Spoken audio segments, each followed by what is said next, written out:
here why you're upset. Tell us.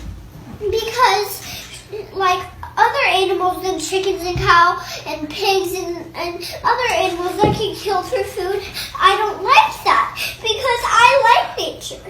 And Good. sweetheart. Because nature is beautiful and animals are part of nature. Clara, I will never make you eat an animal. Okay, but I love bacon and chicken, so I can't decide to never eat them again or eat them. Clara, you don't have to decide right now. You're only 5 3/4. So you can decide on a daily basis. That's okay. Every day every meal you decide, okay?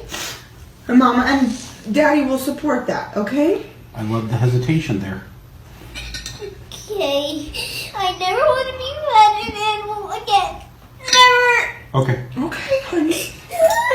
Okay. All right. Either plants, fruits, but no animals. Okay. Okay.